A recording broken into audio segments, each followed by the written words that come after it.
పరిశుద్ధమైన శ్రేష్టమైన ఘనమైన నామములకు స్తుతులు స్తోత్రములు తండ్రి.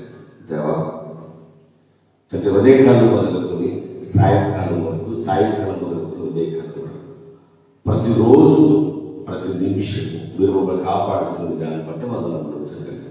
దేవా అలాగే నాయన విదేశాల్లో స్వదేశంలో ఉన్న బిడ్డలు క్రీస్తు స్వరం ప్రార్థన గ్రూపులో ఉన్నవారును, ఎక్కువనే దేవుని వాక్య ధ్యాన పరిచర్యలో ఉన్నవారును, అలాగే మహిమగల క్రీస్తు ప్రార్థన మందులో ఉన్నవారును, ఎవరైతే ఈ సత్యవాక్యము సరిగా విభజించి ఉపదేశించడమే కాకుండా, వినడమే కాకుండా, విన్న దాని ప్రకారంగా ఎవరైతే బ్రతుకులు చూపిస్తున్నారో అందరినీ కూడా దీవించండి, ఆశీర్వదించండి. ఇంకా ఎవరైతే చీకటిలో ఉన్నారో, ఎవరైతే అనుసరించలేకపోతున్నారో వారిని జ్ఞాపకం చేసుకుని వారికి వాక్యం అర్థమయ్యే రీతిలో వారి మనసును ప్రేరేపించమని ప్రార్థన చేస్తున్నాను తండ్రి. అలాగే నాయన మరి ముఖ్యంగా తండ్రి, ఆకలితున్న వారికి ఆహారమును, వస్త్రహీనుల వస్త్రములను, బలహీనులకు బలమును, అలాగే నాయన అనారోగ్యంతో వారికి ఆరోగ్యమును సమస్తము కూడా మీరు దయచేయమని తండ్రి ప్రార్థిస్తూ ఉన్నాను తండ్రి. అలాగే నాయన రోజు వాక్యం ధ్యానిస్తూ ఉండగా మీరు మాతో మాట్లాడి మమ్మల్ని బలపరిచి స్థిరపరచమని తండ్రి. ఇదిగో నాయన వెంటనే వారికి ఏ వాక్యం అయితే అవసరమో తండ్రి, నాకేంటి అవసరం, నాకు ఏ వాక్యం అయితే అవసరమో ఆ వాక్యం ద్వారా మీరు మాతో మాట్లాడి మమ్మల్ని బలపరిచి స్థిరపరచమని 2025లో తండ్రి నీకు ఇష్టముగా నిన్ను ఆనందపరిచే బిడ్డలుగా అందరూ కలిసి ఉండేట్టు మీరే సహాయం దయచేయమని గొప్ప కార్యం జరిపించడంగా నిలబెట్టండి. మా కొరకు త్వరలో రాని యేసుక్రీస్తు వారి నామమున ఈ ప్రార్థన వాళ్ళకి వేడుకొనిచున్నాము తండ్రి. ఆమేన్, ఆమేన్. అందరికీ మరొకసారి ప్రభు పేరట నా వందనములు తెలియజేసుకుంటూ, దేవదేవుని మహాకృప ఎల్లప్పుడూ మరియు ఆశీర్వాదములను, అలాగే ఆయన ప్రేమను చూపిస్తూ 2024లో మనం ఆయన మాట సరిగా వినకపోయినా, ఆయన ఇష్టాన్ని మనం నెరవేర్చకపోయినా దేవుడు మనల్ని గొప్పగా నిలబెట్టి ఉన్నతంగా దేవుని యొక్క పనుల ముందుకి నడిపించాడు, కాపాడాడు ఆయన కృపను బట్టి. కాబట్టి ఏమిచ్చినా ఆయన యొక్క రుణం మనం తీర్చలేదు. కాబట్టి ఆయనకు నచ్చే విధంగా, ఆయన ఆనందపడే విధంగా, ఆయన సంతోషపడే విధంగా మన జీవితాన్ని స్థిరమైన మనసు కలిగి మన ముందు కొనసాగడానికి ఇష్టపడతాం. ఎందుకంటే ఆయన ఆనందపడితేనే మనం ఆనందంగా ఉంటాం. ఇది గుర్తుపెట్టుకుంటాం. ఆయన సంతోషంగా ఉంటేనే మనం సంతోషంగా ఉంటాం. అంటే మన ద్వారా ఆయన ఏం పడాలి? ఆనందపడాలి, సంతోషపడాలి.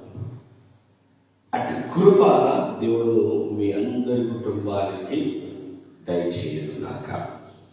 అలాగే మరి ముఖ్యంగా ఈ ఉదయకాల సమయంలో దేవుడు మనతో మాట్లాడుతూ మన జీవితాన్ని వెలిగించి గొప్ప వెలుగు యేసుక్రీస్తు ప్రభువారు.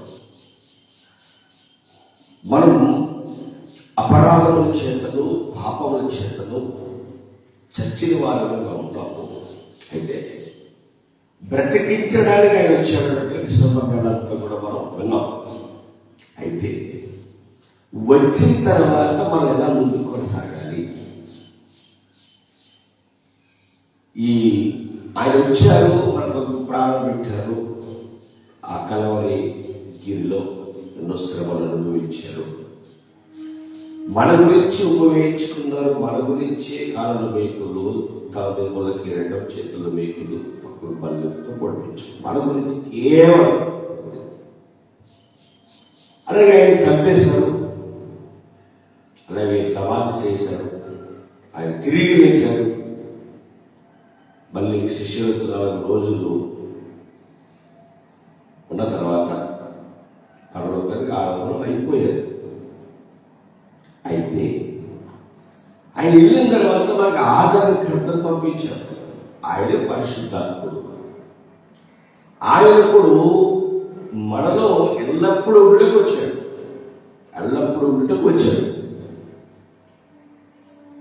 ఎప్పుడైతే మనం వాక్యం విన్నామో, ఎప్పుడైతే వెళ్ళ వాక్యం బట్టి మనకు మారుమనసు కలిగిందో, అప్పుడు వెంటనే పాపక్షమాపణతో బాప్తిసం తీసుకుని ఆయనలోనికి వెళ్ళాము. అప్పుడు ఆయన మన పరిశుద్ధాత్ముడు వలన అనుగ్రహించారు.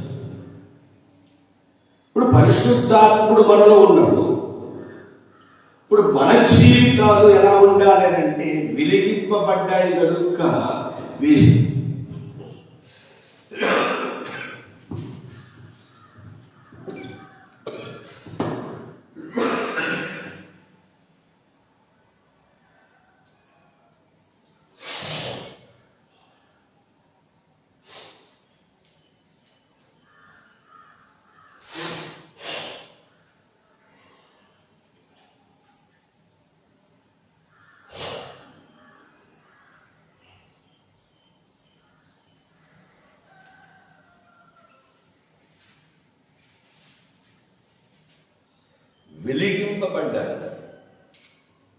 వెలిగింపబడ్డాయి కనుక మనం వెలిగింపబడిన మనం మరి ఎలా ఉండాలని బైబిల్ సెలవిస్తుంది. ఎలా ఉంటే దాన్ని బట్టి దేవుడు ఆనందపడతాడు. అంటే ఇవన్నీ ప్రతిరోజు మనం ఉదయం లేవగానే ప్రార్థన చేసుకుని ఆయనతో సహవాసం చేస్తూ ఒక్కసారి మళ్ళీ మనం ఆలోచన చేయాలి. అసలు మనం ఎలా ఉన్నాం, ఎలా బ్రతుకుతున్నాం, ఏం మాట్లాడుతున్నాం, మనం అసలు దేవుడికి నచ్చినట్టుగా బ్రతుకుతున్నామా లేదా అంటే ఇది ఇప్పుడైతే మనం ఆలోచించకపోయిన దేవుడి వల్ల దేవుడికి బాగా కనెక్ట్ అవుతాం, దేవుడికి బాగా దగ్గర అవుతాం. ఈ ఆలోచన ఉంటే ఇప్పుడు మనం వెలిగింపబడ్డా కదా, వెలిగింపబడిన మనం ఎలా ఉండాలి ఒకసారి అందరూ కూడా మీ చేతిలో ఉన్న బైబిల్ తెరిచి వెలిగింపబడిన మనం మరి ఎలా ఉండాలి ఆ మాటను తెలియజేస్తూ అపొస్తలుల పౌలు గారు ఎఫెసీ సంఘానికి లెటర్ రాస్తూ ఆయన మాటల్లో జాగ్రత్తగా ఆలోచించగలిగితే 5వ అధ్యాయము 8వ వచనం ఎఫెసీ సంఘానికి రాసిన లెటర్లో 5వ అధ్యాయంలో 8వ వచనం ఏమని రాయబడింది ఇక్కడ అని మనం జాగ్రత్తగా ఆలోచిస్తే మీరు అంటే మనం, మీరు అన్న దగ్గర మీరు ఏమని పెట్టుకోవాలి, నేను లేదా మనము. ఓకేనా? రైట్. మీరు పూర్వమందు చీకటై ఉండేది. పూర్వమందు అంటే దానికి అర్థం ఏంటి? పూర్వమందు అంటే నువ్వు దేవుణ్ణి తెలుసుకోక ముందు. ఓకేనా? క్లారిటీ వచ్చింది కదా. మనం దేవుణ్ణి తెలుసుకోక ముందు. ఓకే, పూర్వము మనం చీకటి అయి ఉన్నాము. ఇప్పుడైతే బాగా జాగ్రత్తగా ఆలోచించాలి. ఇప్పుడైతే ప్రభువునందు వెలుగై ఉన్నాము. అంటే దేని ద్వారా?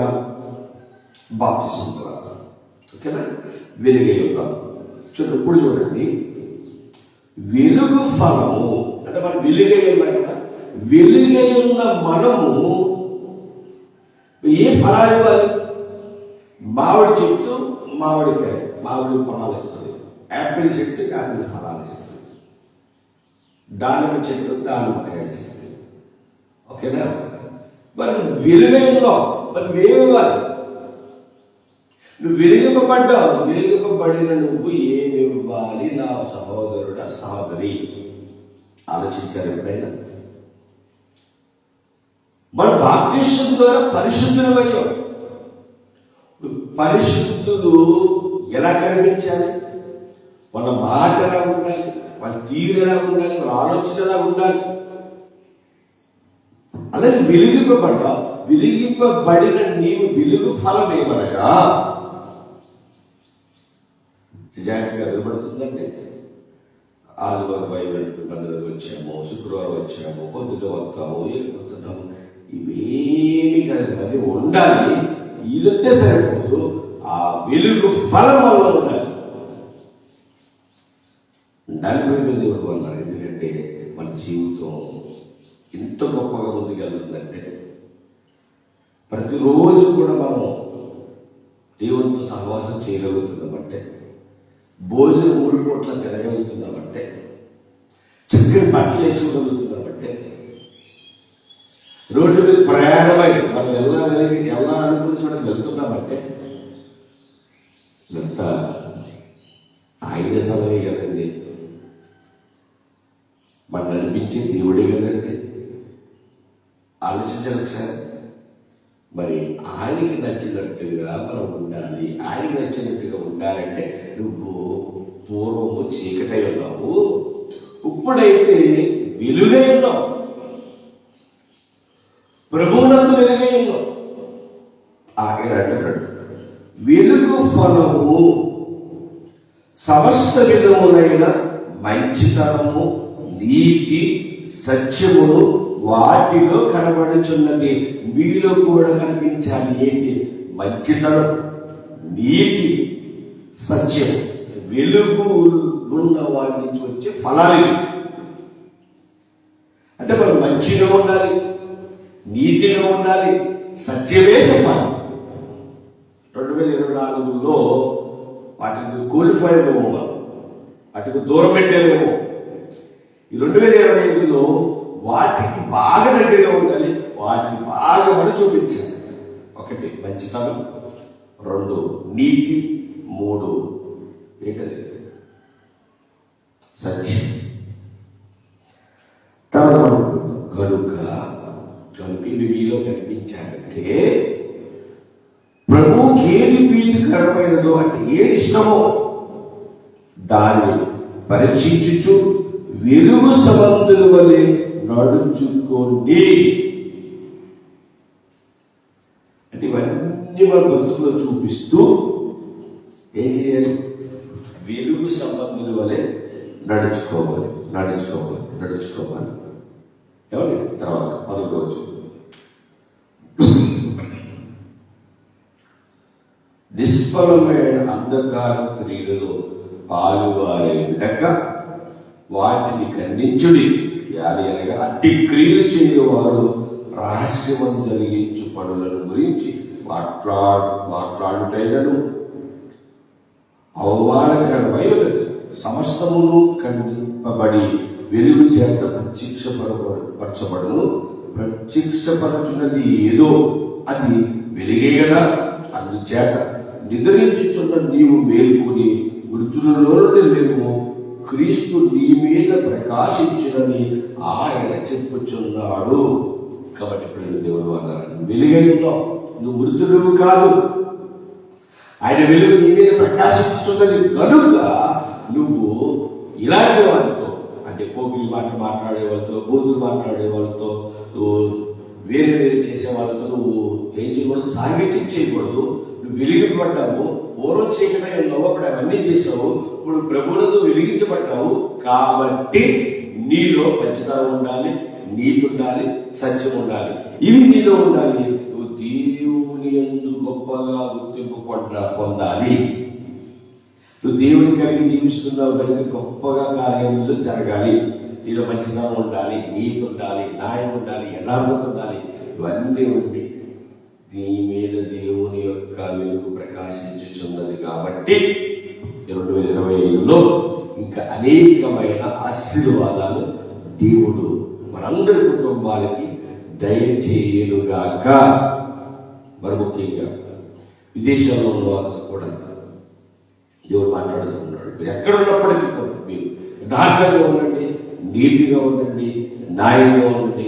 మీకున్న కొద్ది సమయంలో మీరు ప్రార్థన చేయండి, మీరు వాక్యాన్ని ధ్యానించండి, దేవుడు చిత్తానుసారంగా బ్రతకండి. దేవుడు మనందరి కుటుంబాలను కూడా దీవించి ఆశీర్వదించుగాక.